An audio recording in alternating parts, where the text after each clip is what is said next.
By almost every major statistical measurement, the average American is worse off than they were a generation ago.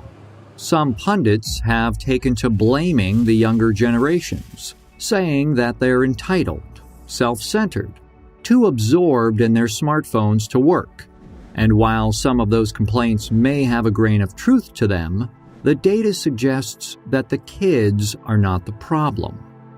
Generally speaking, Americans today, especially young Americans, are the most educated and productive generation in U.S. history. But they are also incredibly underemployed or unemployed.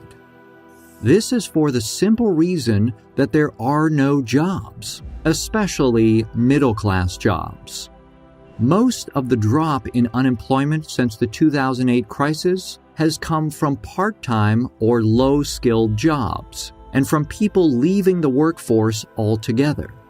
Today, approximately 25% of people with college degrees don't have a job and aren't even looking. But why? What happened? Where did we go wrong, or did we even go wrong? The kids developed a belief system around success equals hard work equals deserving great things, and failure equals laziness equals deserving shitty things. And those heuristics work great in a society where there's boundless opportunity, infinite resources, and constantly expanding markets. But when the tides turn, and those opportunities are simply no longer there, well, these same beliefs become quite dangerous and even destructive. 1. The American dream causes people to believe that people always get what they deserve. The American dream is essentially just another form of what psychologists call the just world hypothesis. The just world hypothesis says that people get what's coming to them. Bad stuff happens to bad people, and good stuff happens to good people. Bad stuff rarely, if ever, happens to good people, and vice versa. Over 25% of Americans have no savings. Zero. I know what you're saying. They shouldn't have spent so much money on flat-screen TVs. And maybe there's something to that. But the labor market is at an all-time low. Real wages have been stagnating for 50 years straight. The point is, the jobs just suck. It means people can work just as hard as they did before, or even harder, and end up in a worse place. 45% of homeless people have a job. You know that guy that sleeps on the bench in your favorite park, and when he asks you for $1, you scream, "Get a f***ing job," at him? Yeah, chances are he already has one. 2. The American dream causes us to believe that people are only worth what they achieve. If everybody gets what they deserve, then we should treat people based on what happens to them. Therefore, success makes you into some kind of saint, a role model that everyone else should follow. Failure turns you into a pariah, an example of what everyone else should try not to be. But the truth is that people don't always get what they deserve. Bad things do happen to good people. We all screw up and make mistakes. Each of us suffers from some vice or tic or failure.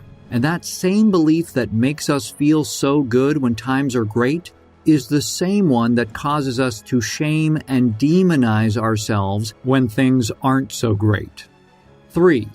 The American dream indirectly encourages people to feel justified in exploiting others. A couple years ago, a friend of mine was accused of a serious crime that he did not commit. He hired a lawyer, went to court, and was found not guilty. About 6 months later, he received a letter from a legal office threatening to sue him for the exact same offense he was just found not guilty of in criminal court.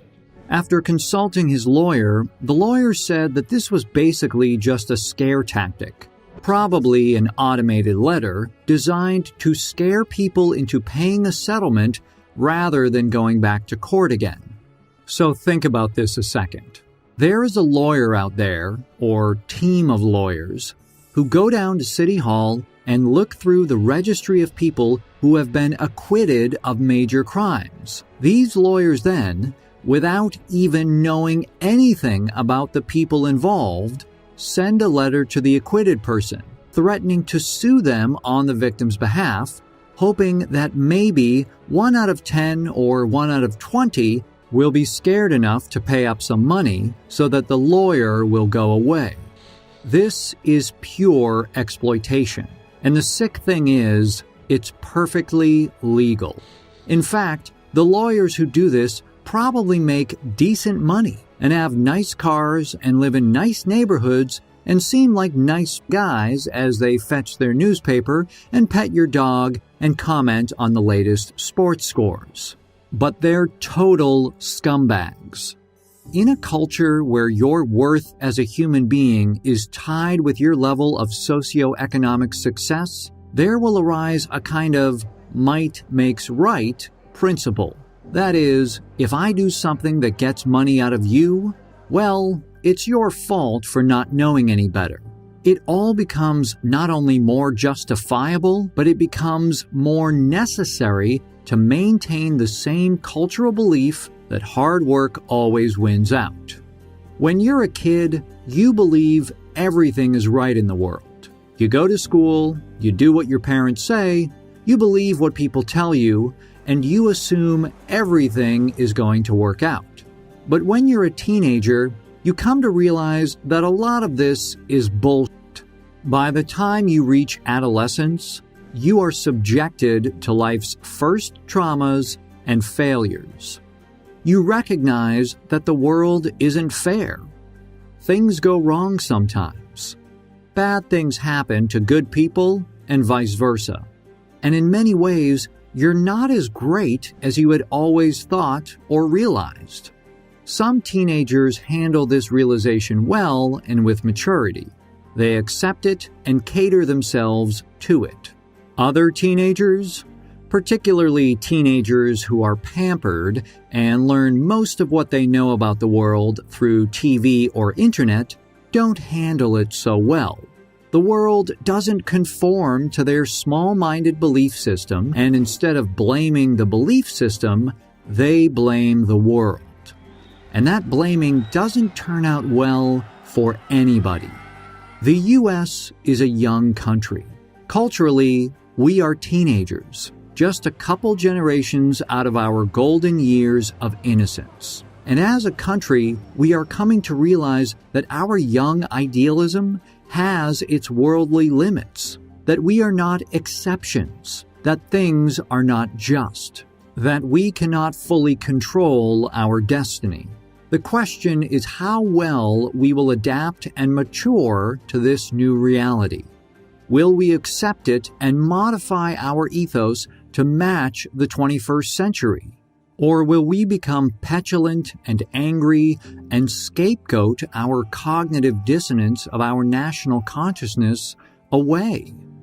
Perhaps the best thing about the United States is that we get to decide. To check out the original article, go to markmanson.net/American-Dream.